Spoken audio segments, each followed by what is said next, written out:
all across America and around the world.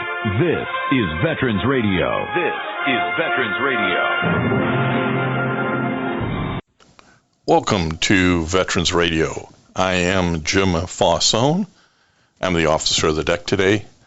We've got some great programs for you. I think you'll find very interesting.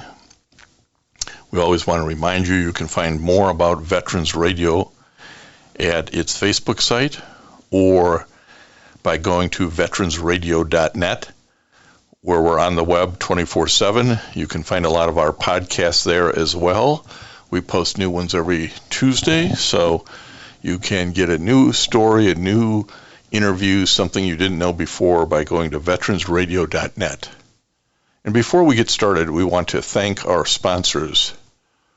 First up, we want to thank National Veteran Business Development Council, nvbdc.org. It was established to certify both service-disabled and veteran-owned businesses. You'll find out how they can help your business by going to nvbdc.org.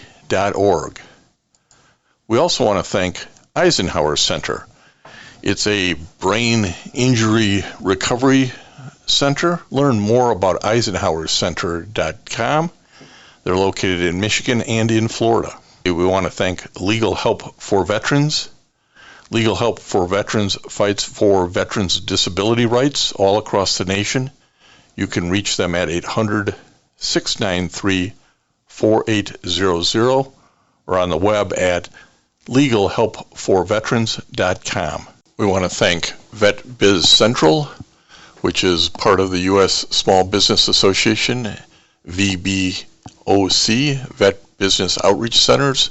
VetBiz Central covers Michigan, Indiana, and Ohio, and can be reached at vetbizcentral.org. Let's move on to our programs. We're talking today with our new amateur historian here on Veterans Radio, Joe Neussendorfer. Joe, welcome to Veterans Radio, and tell us a little bit about yourself. Thanks, Jim. I have been a historian for 50 years. I've written hundreds of history articles on various subjects, curated local history exhibits, and lectured on such subjects as architecture, engineering, surveying, and early Native Americans.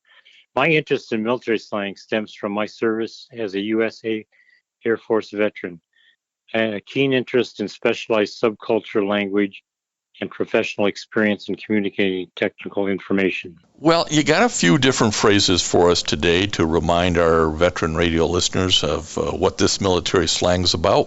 Why don't you start with grunts? Okay, the first area I'd like to cover is military grunts versus POGS. And there's always been a lively rivalry amongst all branches of the U.S. military. One branch of service is pitted against another in football games and other rivalry sports competitions. However, there's a constant non-sports rivalry within each branch of service. It is who are on the ground workers versus who are the brain workers, or brawn versus brain. The brawn guys and gals are referred to as grunts, those who are out there on the front line, usually the infantry in the Army. Grunts bear the burden of the combat, kicking in doors and facing the enemy head on. They are subject to the highest risk.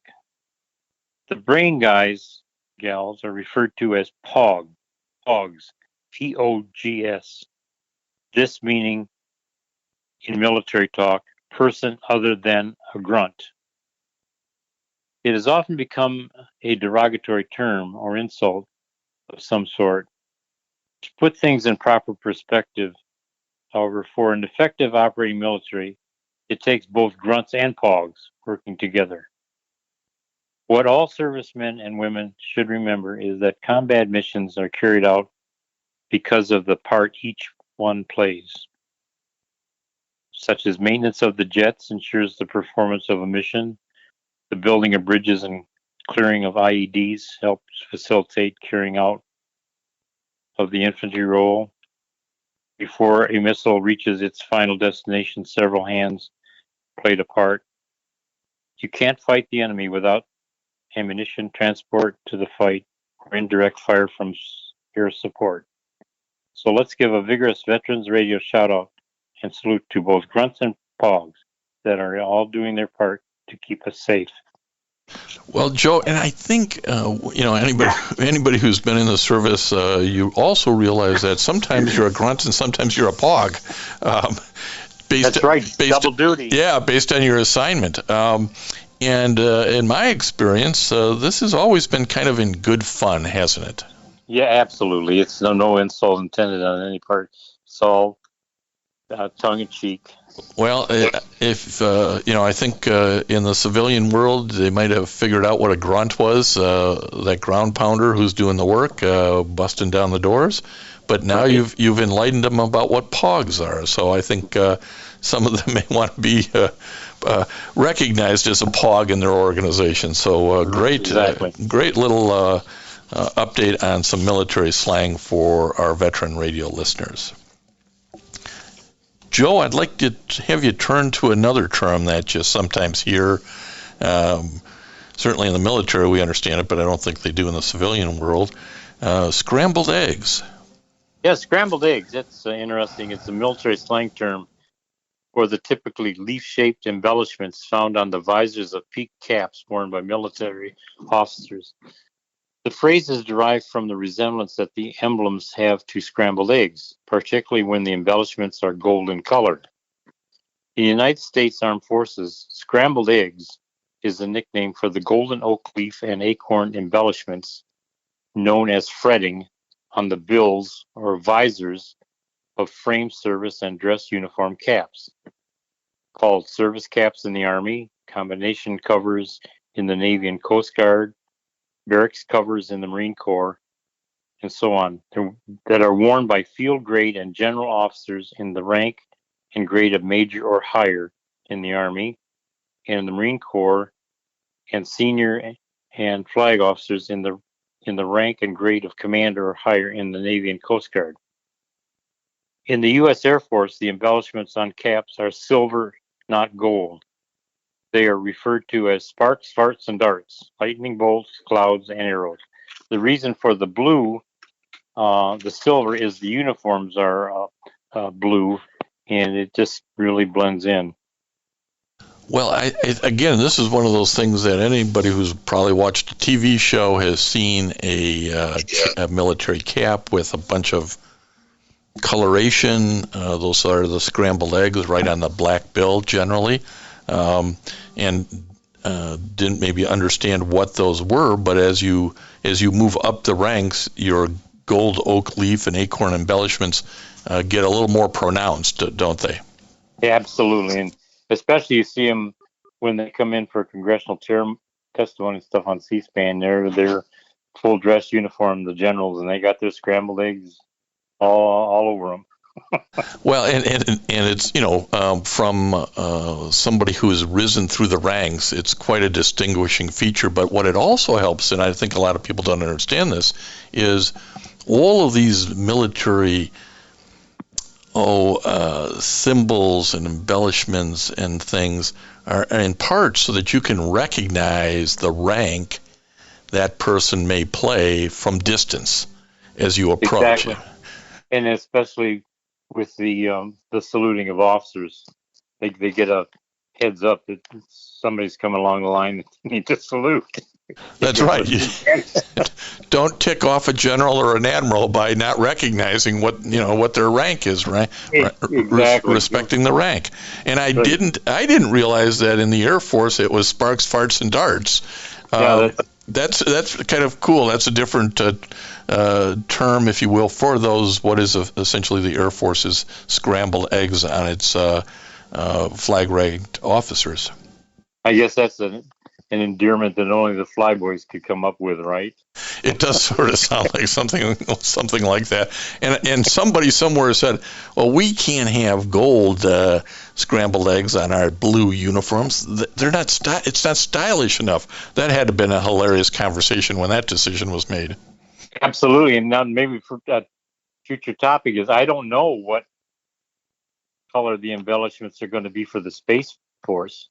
Oh, interesting. Yes, yeah. Well, we'll have you look into that if you don't mind, Mr. Historian. Right. Well, I want to bring in another topic, maybe to educate some of our veteran radio listeners.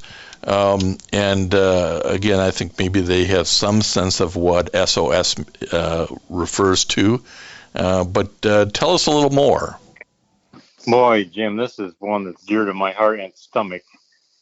Being in the Air Force, I mean, you get up early in the morning, head down to the chow hall, and that SOS for breakfast. It's military slang term. In popular usage, SOS became associated with such phrases as "save our ship," or "save our souls," or "send out succor or help." But in military food terms, SOS implies some kind of meat in a sauce, usually a white sauce like cream chip beef, served over toast. The toast being the shingle, and often served as a breakfast dish. Other terms for it is our stew on a shingle, same old stuff, something on a shingle, or save our stomachs. As a side note, I have in my freezer right now a frozen chip beef. You know, you can't get away from that stuff. It's really good. Every once in a while, I'll go to the freezer and I'll pull it out and thaw it out and get it in the microwave and reminisce of my Air Force days over in England in a Quonset hut. Well, and again, this is one of these things everybody experiences because it's institutionalized cooking.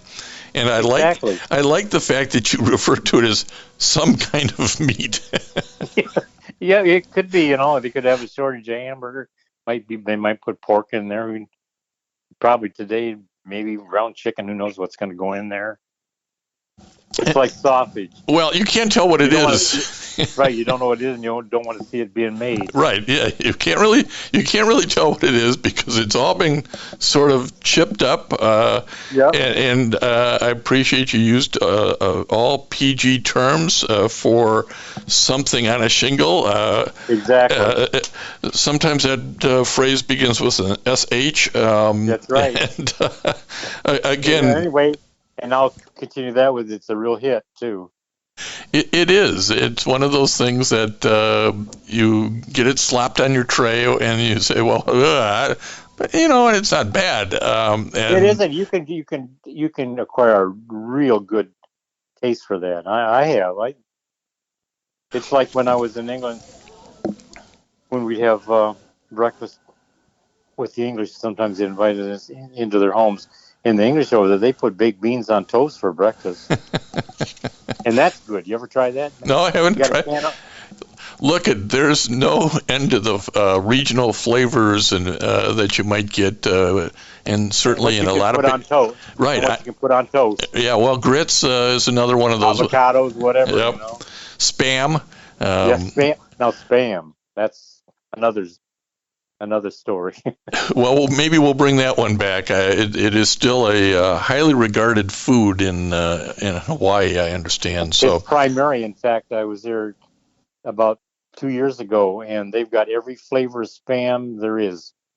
Well, turkey, bacon, tasted. Well, since you've done the research, I do think we'll add spam and its various variations for the military.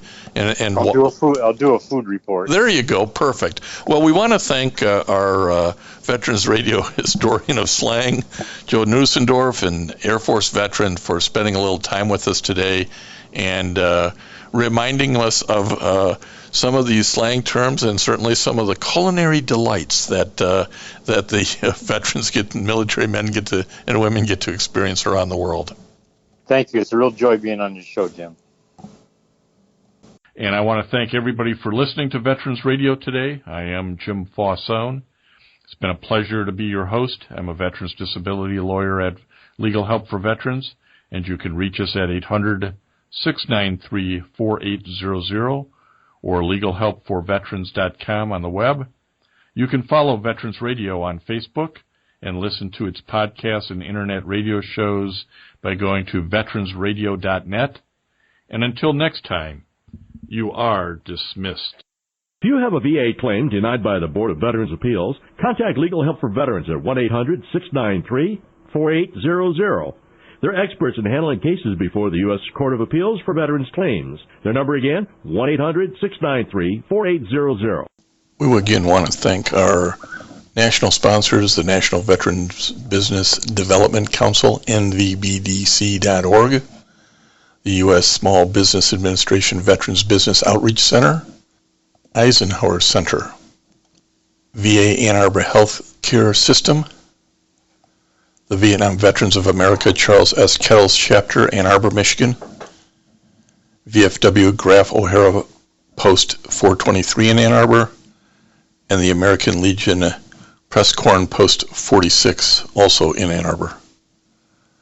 They keep us on the air, as does your support. Go to Facebook, go to veteransradio.net, and support our efforts. And until next time, you are dismissed. With Lucky Land Slots, you can get lucky just about anywhere. Dearly beloved, we are gathered here today to... Has anyone seen the bride and groom? Sorry, we're here. We were getting lucky in the limo and we lost track of time. No, Lucky Land Casino, with cash prizes that add up quicker than a guest registry. In that case, I pronounce you lucky. Play for free at LuckyLandSlots.com. Daily bonuses are waiting. No purchase necessary. Void where prohibited by law. 18+. Terms and conditions apply. See website for details.